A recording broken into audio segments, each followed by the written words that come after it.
This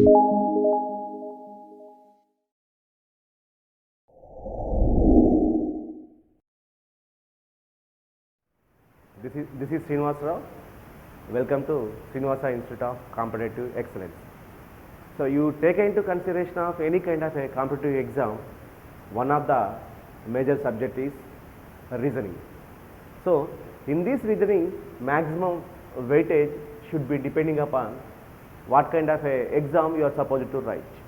But maximum of the marks we are going to get from the reasoning, and reasoning is having the so many chapters. So in this reasoning today we will discuss about the directions.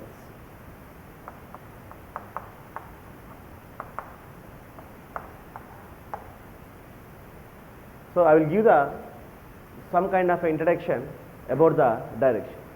So ఈ దిక్కులు జనరల్గా మనం తీసుకున్నట్టయితే ఇది north, south, west, east. జనరల్గా మనకు ఉన్నటువంటి దిక్కులు 4 దిక్కులు. ఒకటి నార్త్, దానికి ఆపోజిట్గా ఉండేది సౌత్, ఒకటి ఇంకో దిక్కు వెస్ట్, దీనికి ఆపోజిట్గా ఉండేది ఈస్ట్. బేసికల్గా నార్త్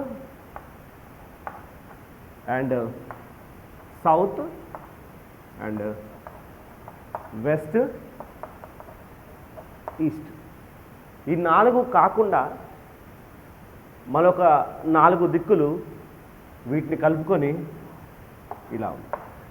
ఇదేమో నార్త్ ఈస్ట్, ఇదేమో సౌత్ ఈస్ట్, ఇదేమో సౌత్ వెస్ట్, ఇదేమో north west.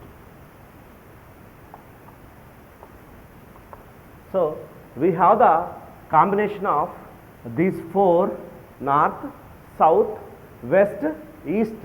Apart from these 4, we have one more 4, that is northeast and southeast and southwest and northwest. So ప్రస్తుతానికి ఈ 4 కాకుండా నార్త్, సౌత్, వెస్ట్, ఈస్ట్, ఈ 4 కాకుండా మనకి మరొక 4 దిక్కులు. ఒకటేమో north east, south east, south west and north west. అయితే జనరల్గా మనకి ఇచ్చినటువంటి ప్రాబ్లంలో ఎవరో ఒక వ్యక్తి ఫలానా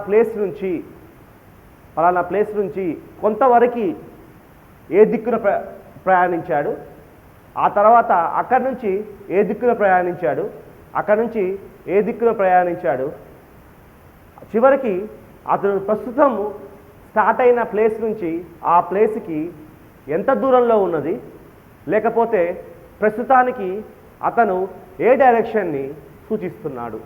జనరల్గా వచ్చేది క్వశ్చన్ ఇలా ఉంటుందండి. అయితే first they should ask about the direction, otherwise they can ask the distance. అయితే ప్రస్తుతం ఉన్న ప్లేస్ నుంచి అతని స్టార్టింగ్ ఏ ప్లేస్ నుంచి అయితే స్టార్ట్ అయ్యాడో ఆ ప్లేస్కి ఉన్నటువంటి ఎంత డిస్టెన్స్ ప్రయాణించాడు, లేకపోతే తను ప్రస్తుతానికి ఆగినటువంటి ప్లేసు అది ఏ దిక్కును సూచిస్తుంది. So in this any kind of A problem you take in to consideration most of the in the directions IRBA, the examiner is going to ask about the distance RBA direction. Okay, now we will see the one by one example how the examiner is going to ask the direction of the distance as well as the direction. Now see the one example of this problem. Yeah, Raju walked 90 meters towards south and moves 80 meters towards east, and then moves a distance of 50 meters towards north, and then moves 50 meters towards west. In what direction he is facing now? So as per the direction problems, either be a direction or be a distance, the examiner is going to ask. So while take into consideration of example of this problem, here the problem with the directions is, for reading of the question is taking somewhat little bit of time consuming, but while coming to the solution we can easily analyze, and without pen and paper also we can solve this problem. But reading of this problem having 3 to 4 lines and little bit of consumption of time, but without pen and paper also we can solve this problem within a 10 seconds. So first now I will go for the general traditional method, how it is going to solve this problem. After that I can explain a simple trick. Within a 10 seconds you can solve this problem definitely. First we need a directions. This is the north and the south, west and east. Yeah, Raju walked 90 meters towards the south.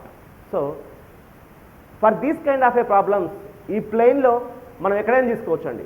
Raju start అయ్యాడు, ఎక్కడి నుంచి start అయ్యాడు. So suppose రాజు ఇక్కడి నుంచి start అయ్యాడు అనుకుంటున్నాను. This is the starting point. That's why I'm going to notate it is as a origin. Starting పాయింట్ని నేను ఆరిజిన్ ఓ కింద తీసుకున్నాను. సో రాజుడు వాకుడు 90 meters toward the south. South ఎటు ఉందండి? కిందికి ఉంది. ఎంత దూరం వచ్చాడు? 90 మీటర్స్ వచ్చాడు. ఇక్కడకున్న పాయింట్ ఏ కింద తీసుకున్నాం, south. And then moves 80 metres towards the east. East అంటే ఎటు పక్క అండి? ఇటు సైడ్. ఎంత దూరం వెళ్ళాడు? 80 మీటర్స్ వెళ్ళాడు. And then moves a distance of 50 metres towards the north. మళ్ళీ నార్త్ అంటే ఏంటంటే పైకి. ఎంత వెళ్ళాడు? 50 వెళ్ళాడు. చూడండి ఇక్కడ already a distance of 90 metres ఉంది. మీరు కొంచెం డయాగ్రామ్ గీసేటప్పుడు మళ్ళీ దీన్ని ఇక్కడ దాకా గీసుకొని దీన్ని 50 అనద్దు, ఎందుకంటే ఇది 50 ఈక్వల్ టు 90 అవుతుంది. అందుకే జాగ్రత్తగా ఈ డైరెక్షన్ ప్రాబ్లమ్స్లో మనం డయాగ్రామ్ గీసేటప్పుడు ఎంత డిస్టెన్స్ కవర్ చేశారనే విషయం మీద మనం స్కేల్ ద్వారా తీసుకోవాలండి. So a distance of 50 towards the north and then moves 50 metres towards the west.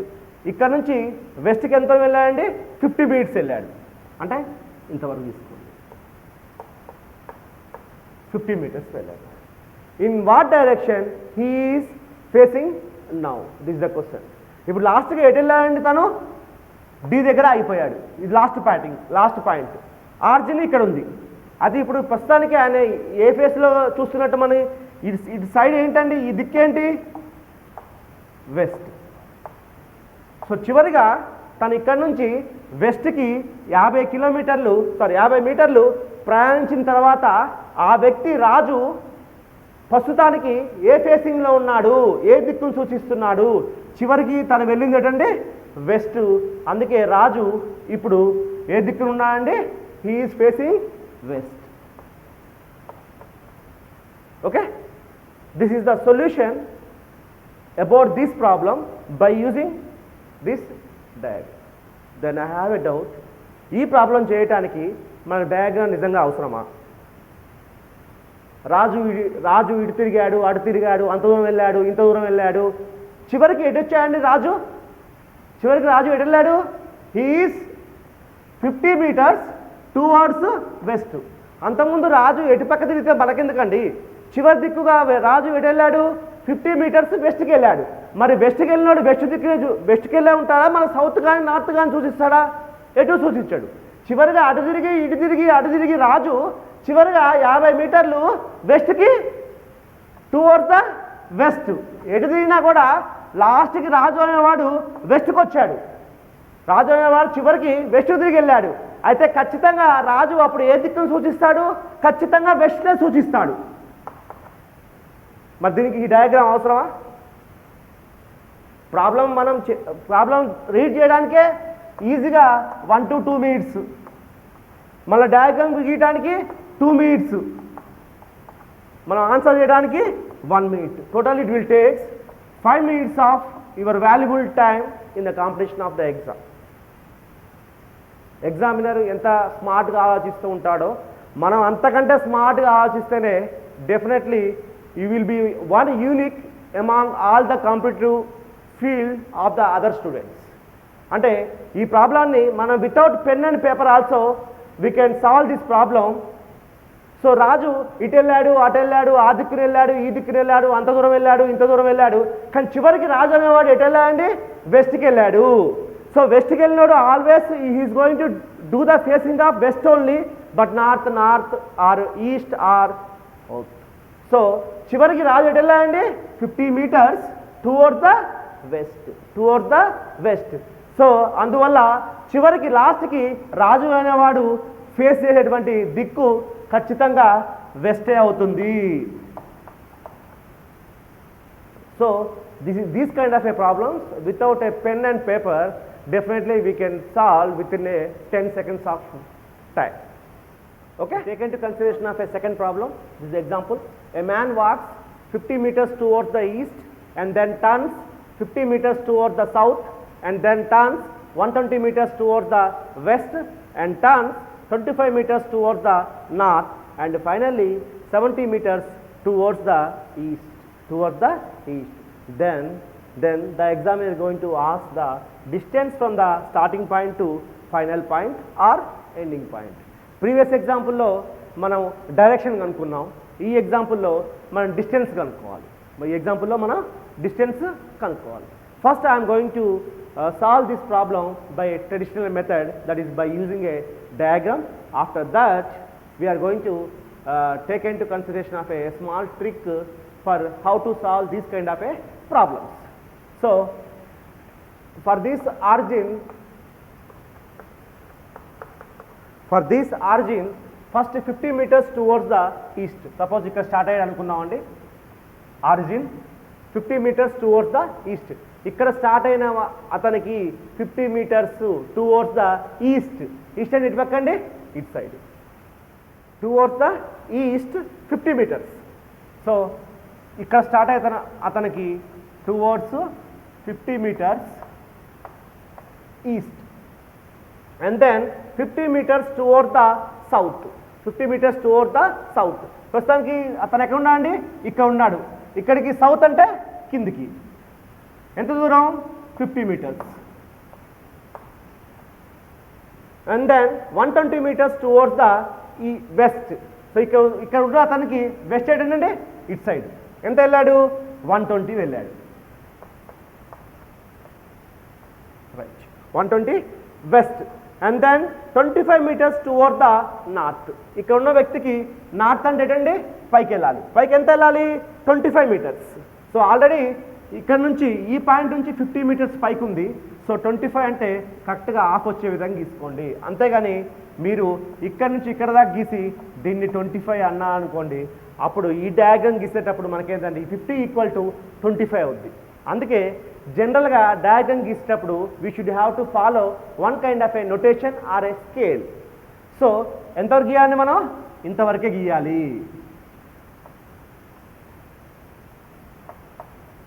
25 meters towards the north and finally 70 meters towards the east. ఇక్కడ ఉన్న వ్యక్తికి ఈస్ట్ అంటే ఎటు పక్కండి? ఇటు సైడ్ ఎంత? 70 meters. సో ఇక్కడ నుంచి ఆల్రెడీ మనకి ఇది 120 ఉంది, ఇది 50 ఉంది. సో ఇంతవరకు గీసుకోవాలి. ఇది 70, ఇది కావాలంటే ఇది ఆర్జిన్, ఇది 70. ఎందుకంటే ఇది 70 + 50 టోటల్గా 120. అందుకే ఈ డైరెక్షన్ ప్రాబ్లమ్స్కి మనం డయాగ్రామ్స్ గీసేటప్పుడు we should have to follow one kind of a notation with the scaling. అంతేగాని దీన్ని ఇక్కడి నుంచి ఇక్కడ దాకా గీసి నేను 70 అంటే మాత్రం we are faced a problem while solving this kind of a problem. So this is 70. చివరికి మనం ఏమడగండి? Distance from starting point to ending point or final point. Starting point ఎక్కడ ఉన్నాడండి? ఇక్కడ ఉన్నాడు, starting point origin. Ending point ఎక్కడ ఉన్నాడండి? ఇక్కడ ఉన్నాడు. So we are going to find the distance between these two. ఈ డిస్టెన్స్ కావాలండి. ఓకేనా? అయితే మనకు ఆల్రెడీ తెలుసు ఈ డిస్టెన్స్ అంటే జనరల్గా ఓఈ కావాలి మనకి. ఓఈ కావాలంటే దీనికి మనం ప్యారలల్గా లైన్ గీసుకుంటే ఆటోమేటిక్గా we have the same length of AB. So AB minus DC. So AB value ఎంత అండి? 50 మైనస్ DC వాల్యూ ఎంత 25. So 25 will be the answer. So the man a distance from starting point to ending point is 25 meters. 25 meters. So generally we are going to solve this problem without doing of diagram also. Why? Because for reading of this problem will take the 2 minutes, and drawing of this one is also consuming the time. Without drawing of this diagram we simply says by using a one kind of a trick. So I am going to writing like this. So 50 meters towards the east. So east ఎంత వెళ్ళాడండి? East ఎంత వెళ్ళాడు? 50 వెళ్ళాడు. Next 50 సౌత్కి వెళ్ళాడు. Next 120 వెస్ట్కి 120 వెళ్ళాడు. Next నార్త్కి 25 వెళ్ళాడు. And ఈస్ట్కి 70 వెళ్ళాడు. So ఒకసారి మీరు ప్రాబ్లం మొత్తం చదువుకొని ఏ దిక్కున ఎంత డిస్టెన్స్ కవర్ చేశాడనేది క్లియర్గా రాసుకోండి. రాసుకున్న తర్వాత దీంట్లో ఏమైనటువంటి డైరెక్షన్స్ రిపీట్ అయినాయా? సో ఇక్కడ ఈస్ట్ రిపీట్ అయింది, ఇక్కడ ఈస్ట్ రిపీట్ అయింది, ఇక్కడ ఈస్ట్ 50 అయింది, ఇక్కడ ఈస్ట్ 70 అయింది. సో ఈ రెండు కంబైన్ చేయండి, ఈ రెండు యాడ్ చేయండి. యాడ్ చేస్తే నాకేమొస్తుందండి? East 120, next south 50, west 120 and north 25. ఓకేనా? నార్త్ 125. ఇక్కడ మనం చూసుకున్నప్పటికైతే నార్త్కి సౌత్ ఆపోజిట్ అండి, వెస్ట్కి ఈస్ట్ ఆపోజిట్. అయితే సేమ్ ఉంటే ఆపోజిట్ డైరెక్షన్లో క్యాన్సిల్ చేయండి. ఒకవేళ ఏది ఎక్కువ ఉంటే దాంట్లో నుంచి సబ్ట్రాక్ట్ చేయండి. ఇక్కడ చూడండి, east 120 and west 120. East 120, west 120. I'm going to cancel these two. Why? Because east and west both are opposite directions. Both are opposite direction. ఎందుకంటే ఈడు మనిషి ఈస్ట్లోకి 120 కిలోమీటర్స్ వెళ్ళాడు, మళ్ళా ఇక్కడ నుంచి వెస్ట్లోకి 120 కిలోమీటర్స్ వెళ్ళాడు. అంటే ఎక్కడి నుంచి స్టార్ట్ అయ్యాడో అక్కడే ఎండ్ అయ్యాడు. మళ్ళా ఇదో స్టార్టింగ్ పాయింట్. స్టార్టింగ్ పాయింట్ నుంచి ఈస్ట్కి 120 కిలోమీటర్స్ వెళ్ళాడు, మళ్ళా వెస్ట్కి 120 కిలోమీటర్స్ వచ్చాడు. అంటే ఎక్కడి నుంచి స్టార్ట్ అయ్యాడో మళ్ళీ తిరిగి అదే ప్రదేశంలో ఉన్నాడు. అందుకే ఆపోజిట్ డైరెక్షన్లో ఉంటే సేమ్ వాల్యూ ఉంటే కట్ చేసేయండి. So east west 120. Next south and north both are opposite. So సౌత్లో 50 ఉంది, నార్త్లో 25 ఉంది. సో మనం సబ్ట్రాక్ట్ చేస్తే సౌత్ 25. సౌత్లో 50 ఉంది, నార్త్లో 25 ఉంది. 50లోంచి 25 తీసేస్తే 25 మిగులుతుంది. డైరెక్షన్ ఏది ఎక్కువ ఉందండి? సౌత్ ఎక్కువ ఉంది. So south 25. South 25. So same kind of an answer we are going to get after drawing the diagram also. Okay? So we are going to draw the diagram. It will take some kind of a time consuming. That's why without drawing of diagram also we can able to solve these kind of a problems. That clearly we should have to observe what kind of a things we take into consideration. That ఎంత దూరం ప్రయాణించాడు, ఎటు నుంచి ప్రయాణించాడు, ఎంత దూరం ప్రయాణించాడు, ఎటు నుంచి ప్రయాణించాడు అన్నదాన్ని base చేసుకొని మనం చెప్పచ్చు. So 50 metres towards the east. So east 50 వెళ్ళాడు. నెక్స్ట్ సౌత్ 50 వెళ్ళాడు. నెక్స్ట్ వెస్ట్ 120 వెళ్ళాడు. నెక్స్ట్ నార్త్ 25 వెళ్ళాడు. నెక్స్ట్ ఫైనల్లీ ఈస్ట్ 70 వెళ్ళాడు. సో ఇక్కడ ఉన్నటువంటి డైరెక్షన్స్లో ఏవైనా డైరెక్షన్స్ రిపీట్ అయ్యాయా అది చూసుకోండి. East, south, west, north, east. So east అనేది ఈస్ట్ 50 ఉంది, ఇక్కడ ఈస్ట్ 70 ఉంది. So we are going to add these two. So east 120, remaining as it is south 50, west 120, north 25. So ఈ డైరెక్షన్స్లో ఏవే డైరెక్షన్స్ ఆపోజిట్లో ఉంటాయి? నార్త్కి సౌత్ ఆపోజిట్లో ఉంటుంది, వెస్ట్కి ఈస్ట్ ఆపోజిట్లో ఉంటుంది. నార్త్కి సౌత్, వెస్ట్కి ఈస్ట్. సో ఇక్కడ east 120 and west 120, we're going to cancel these two. Remaining నాకు సౌత్ 50 ఉంది, నార్త్ 25 ఉంది. సో ఏది ఎక్కువ ఉందండి? సౌత్ ఉంది. Moreover south and north both are opposite directions. So will take consideration of south 25. South 50లో ఉంచి ఆపోజిట్ డైరెక్షన్ ఆఫ్ నార్త్ 25ని తీసేస్తే నాకు మిగిలిన డిస్టెన్స్ 25. అదే answer. He is distance from starting point to ending point or final point is a 25